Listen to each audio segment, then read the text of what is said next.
Welcome viewers to the legal segment of Sitare TV. This is Sweta Khandelwal. I'm an attorney practicing in Santa Clara and I specialize in US immigration and nationality law.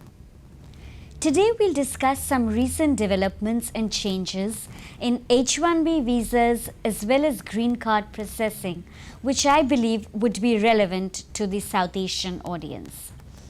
Now, most of the people who are on H1B visas would be familiar with the Neufeld memo which was issued in January 2010. This memo imposed strict guidelines on establishing an employer-employee relationship and made it very difficult for staffing companies to get H1B visa approvals. Particularly, employees found it very hard to get an H1B visa stamped at the consulate, and they were often issued a 221G administrative proceeding notice which would take forever to resolve. It was not uncommon to find people stuck in an administrative review for a year to find that they never got their H1B visas even though the petition was approved in the US.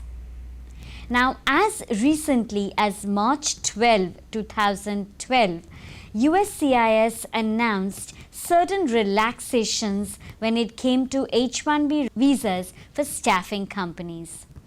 USCIS issued a clarification to its original Neufeld memo and made it clear that staffing companies can benefit from the H1B visas and that there is no particular set of evidence which is compulsory or which has to be presented by a staffing company. Rather, the evidence can be depending upon the facts of each case. So long as they establish that there is an employer-employee relationship between the staffing company and the employee, USCIS was willing to consider the evidence. For example, it is no longer mandatory that a client letter must be submitted in support of an H1B petition. USCIS has specifically agreed that absence of a client letter will not be fatal. To cut a long story short, it implies that staffing companies need not fear the H1B visas and they can go ahead and file H1B petitions expecting that USCIS will consider their petitions just as it considers those of other technology companies. So if you have an H1B visa for a staffing company or if you have an interview at the consulate, I would encourage you to take a copy of the memo, consult your attorney, and this would kind of improve the chances of the success of your petition or visa.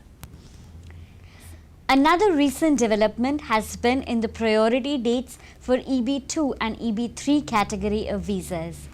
We did discuss this in a previous episode as to how the EB2 category of visas is moving at a much faster rate as compared to the EB3.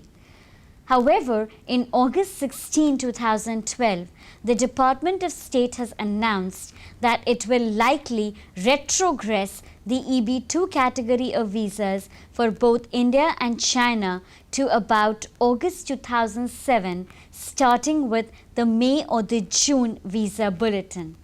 Therefore, if you have to file your adjustment of status petitions and you find that your priority dates are current, I would advise you to file it sooner before the visa bulletin has a chance to retrogress.